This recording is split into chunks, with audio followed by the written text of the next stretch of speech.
These were 6 ancient coins worth over 150 billion, and when the woman heard this, she was shocked. She had never stolen something so valuable before. That very night, Lisa told Mike from Burglar about the target. It turned out Lisa was actually an undercover agent Mike had recruited, but neither of them knew that John, who was in disguise nearby, had seen everything. Memories of the two kept flashing through John's mind, and for the first time, he felt what heartbreak was like. The next day, he didn't hide anything. He confronted Lisa directly, handed her a gun, and told her to kill him. He wanted to see if Lisa really felt nothing for him, and sure enough, Lisa couldn't pull the trigger when facing him, because over that time, they had already fallen in love with each other. In the end, Lisa tried to shoot herself with the gun, but when she pulled the trigger, there were no bullets. John had taken them out long ago. Realizing she could never leave this man, Lisa decided to stay by his side as his partner. A few days later, the heist officially began. The two disguised themselves as Santa Claus and released a bunch of gadgets from a bag. The little gadgets ran everywhere, turning the exhibition into chaos.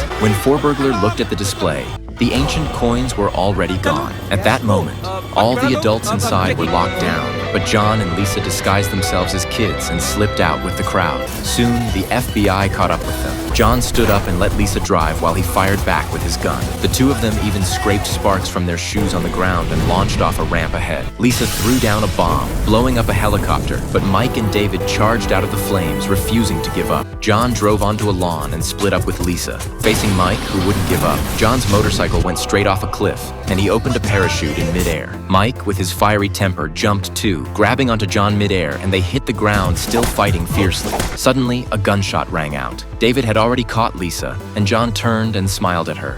क्या कोई किसी से इतना प्यार कर सकता है कि उसकी जान ले ले? Suddenly, Lisa pulled out a gun and shot John 3 times. John's body fell off the cliff and slowly disappeared. Mike asked Lisa why she shot him, and all Lisa said was, "Because I love him." They didn't arrest Lisa and just left. 6 months later, on a beach far away from any town, John and Lisa opened a small restaurant. Of course, he hadn't really died, because it had all been his plan, so the two of them could leave the city and live out their days in peace.